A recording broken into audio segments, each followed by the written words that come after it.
Welcome. It may be hard to believe it, but there are actually scholarly debates about whether cheating is wrong. Now, I know when you and I are tempted to cheat, we go through mental gymnastics about why maybe it's okay this time, or maybe it's even necessary because of, pressures that no one else has ever faced. However, I recently heard a story that gave me an interesting perspective on the topic. A recently retired head of the physics department at West Point had to undergo neurosurgery, and he related to us that a member of his surgical team was a cadet to whom he had taught physics some years before. Now that's a test of skill, isn't it? What if she had cheated her way through physics, or chemistry, or medical school? We all want our physicians, our lawyers, our teachers, our airplane pilots to be qualified. The way to get qualified for your future students, your future patients, the people that you in the future may lead into harm's way, is to get help when you need it, get instruction, but do the work yourself and own the qualifications. I'm Dr. Courtney, and this problem is essentially an inelastic collision problem dealing with rotational motion.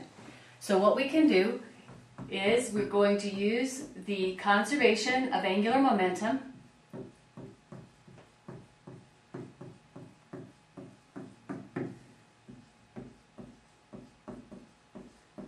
designated by the capital letter L, and it is a vector quantity, to find the final speed of the birdbath, or feeder, whatever it is,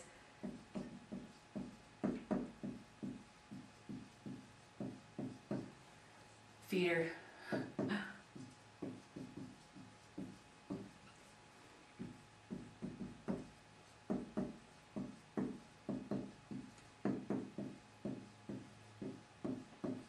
So by defining our system of interest to be the bird and the feeder, then momentum is conserved within that system. And since the bird is flying tangentially or horizontally, there are no external forces acting on the system. As we develop this problem, let's consider the initial and the final conditions that we are going to equate. And initially we have this bird feeder dangling from a thin wire, and it's rotating, and we'll call that mass 1, so it has an initial speed of omega 1. And then we have a little birdie out here flying toward the feeder. And it is flying tangentially, so that, and I'll indicate that by, from the radius of the feeder, that angle is 90 degrees. So that is in the tangential direction. We are given that it has an initial speed, which we'll call V sub 2, because we'll call the bird mass 2. So in the second instance, in the final condition, we have the bird on the feeder rotating with the feeder. And for the sake of the drawing, I will say that the feeder is traveling in the same direction, but the sign, SIGN, of our answer will tell us whether that guess was correct or not. We're given a number of initial values. We're told that the radius of the bird feeder is 17 centimeters, so we're going to write that as meters, 0.17 meters, and that would be this radius here. We're told that the moment of inertia of the birdbath is 0.11 kilograms times meters squared. We are given that the initial speed of the birdbath is 5.3 revolutions per minute, and we want to convert that to MKS units, which ends up being 0.555 radians per second.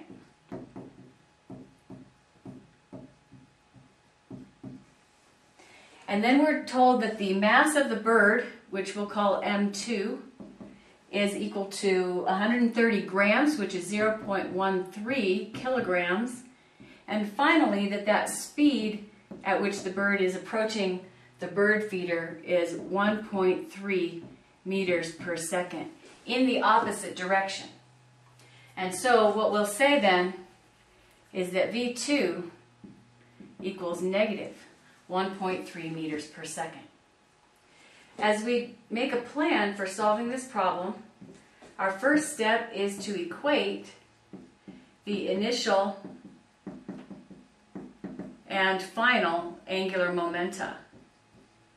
So that would be L1, or L initial, is equal to L final. Next, we want to express momenta in terms of quantities that we have. So that would include the radius and the moment of inertia of the feeder, and the mass of the bird, and the initial speed and the final speed, and the speed of the bird. So we need to take steps to get from just the statement that the momenta are equal into a mathematical quantity that we can substitute values that we have into.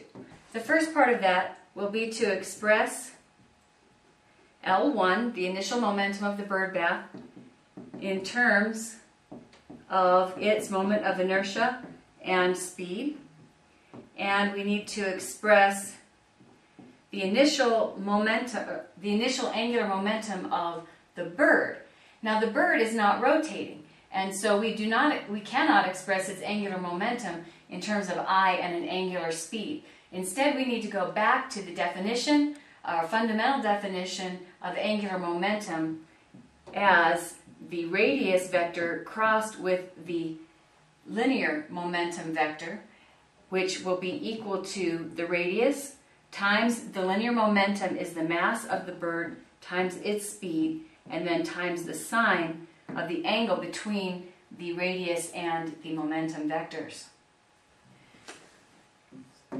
So now, in terms of the final momenta, we have to express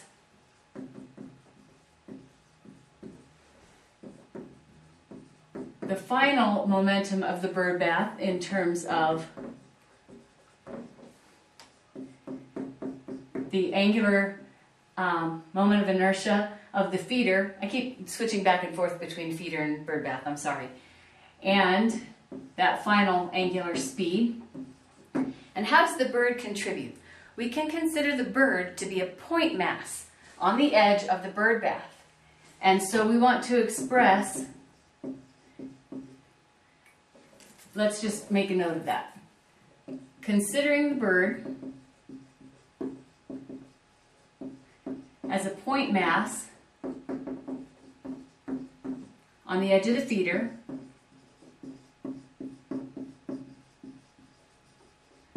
we can express its final angular momentum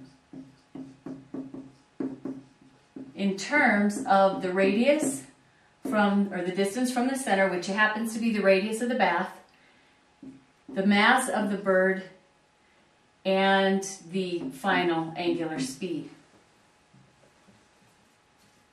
Then what we're actually looking for is that final angular speed. So for step 3, we're going to solve for that final angular speed. Then we'll be ready to substitute values and compute it.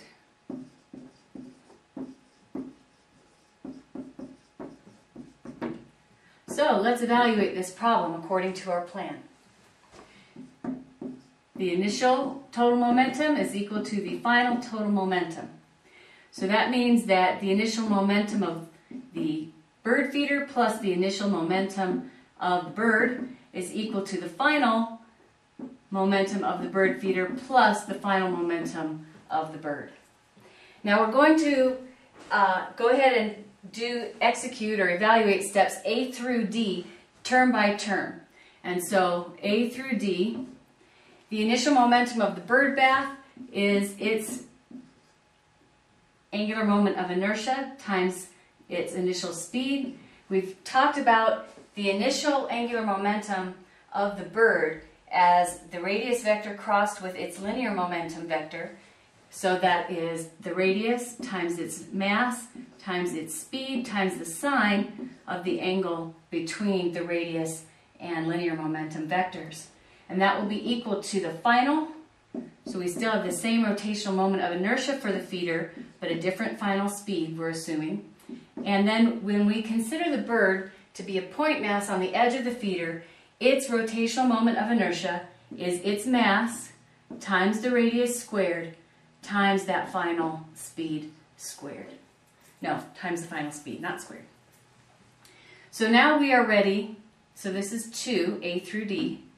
Now we are ready to solve for omega final. And where is it in all these quantities? It's there and there. And so we can pull it out of these two terms and divide through so that we get omega final is equal to the initial angular momentum of the bird feeder plus the initial angular momentum of the bird divided by these other terms. And I will leave the substituting the numbers to you, but let me specify that you substitute them with units, and then you can check to make sure the units cancel out appropriately for the answer that you're looking for, and that you haven't forgotten any terms. And we obtain then that the final speed with these particular given values is 0.5187 radians per second.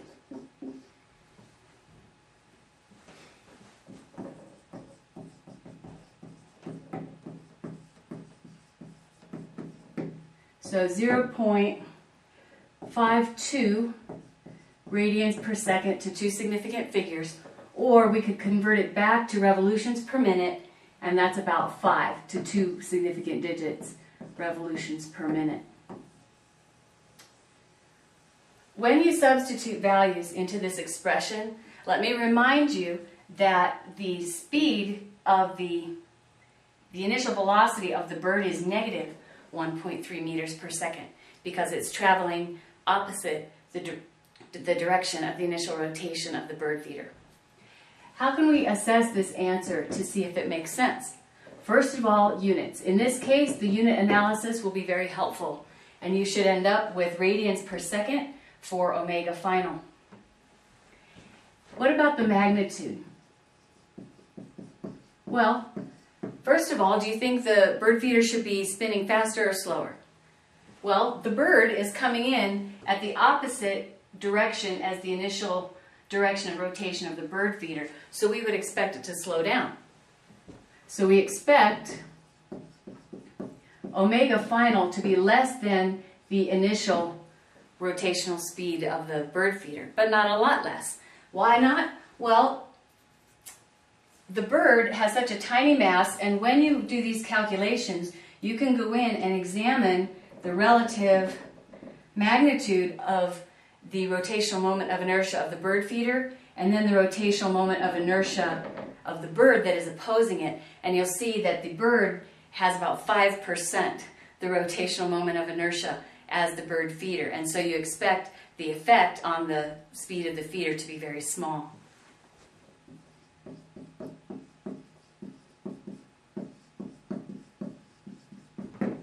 So by checking units and thinking about whether your answer's magnitude makes sense in light of the physical picture will help you gain confidence that your answer is correct.